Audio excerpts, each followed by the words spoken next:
नमस्कार, बहुत स्वागत है आप सभी का। मैं आपके साथ ममता तिवारी। उत्तर प्रदेश में जल्द ही पंचायत चुनाव का सियासी संग्राम शुरू होने वाला है।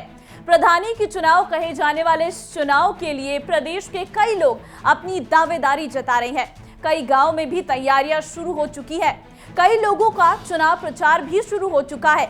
लेकिन क्या आप जानते हैं, जिस ग्राम प्रधान के पद के लिए उम्मीदवार लाखों रुपए खर्च करते हैं, उसे इस पद के लिए कितनी सैलरी मिलती है? चलिए आज आपको बताते हैं कि आखिर गांव के प्रधान की सैलरी कितनी होती है और साथ ही एक प्रधान को कितने अधिकार मिलते हैं। तो कैसे होता है ग्राम प्रधान का चुनाव?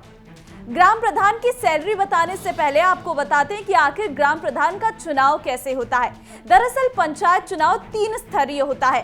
पहला स्तर होता है ग्राम पंचायत, जिसके लिए लोग ग्राम प्रधान का चयन करते हैं। सबसे अधिक उम्मीदवारी भी प्रधान पद के लिए ही देखने को मिलती है।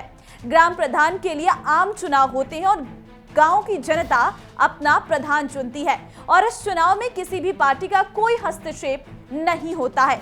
अब आपको बताते हैं कि आखिर सैलरी कितनी होती है।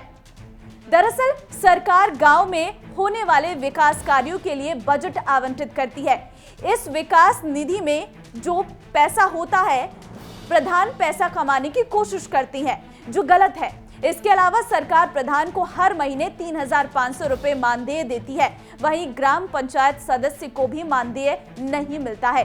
इससे अंदाजा लगाया जा सकता है कि ग्राम प्रधान की सैलरी ना के बराबर ही होती है। लेकिन इस पद के लिए चुनाव लड़ रहे उम्मीदवार लाखों रुपए खर्च कर देते हैं।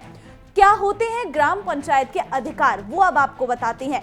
ग्राम पंचायत के पास सार्वजनिक सड़कों, जलमार्गों और अन्य मामलों के संबंध में कई अधिकार हैं। ग्राम पंचायत नए पुलों का निर्माण करा सकती है, किसी सार्वजनिक सड़क, पुलिया या पुल का अगर मार्ग बदल सकती है, उसे बंद करा सकती है, उसे समाप्त भी करा सकती है। ग्राम पंचायत लघु सिंचाई योजनाएं शुरू कर सकती है। कैसे खर्च की जाती है विकास की राशि, अब वो आपको बताते हैं। जब कोई योजना पास की जाती है तो उसकी राशि इसी जॉइंट खाते से निकलती है। सचिव प्रशासनिक पदाधिकारी होते हैं, जबकि ग्राम प्रधान जनता के प्रतिनिधि होते हैं। दोनों के हस्ताक्षर से इस खाते से राशि निकाली जाती है और फिर सड़क, नाला, सफाई, सामुदायिक भवन निर्माण और अन्य योजनाओं में इसे खर्च किया जाता है। दोनों में से कोई भी अकेले पैसों की निकासी नहीं कर सकता है। अब आपको बताते हैं कि कौन लड़ सकता है ये चुनाव। वैसे तो ग्राम प्रधान का चुनाव लड़ने के लिए सामान्य योग्यताएं ही है, जिसमें कम से कम 21 साल की उम्र होना और भारतीय नागरिकता होनी चाहिए, दिवालिया ना होना चाहिए। और हालांकि इसके अलावा भी सरकार की ओर से कई शर्तें बनाई गई हैं, जिन्हें पूरा ना करने पर व्यक्ति गांव प्रधान के चुनाव में नहीं खड़ा हो सकता है।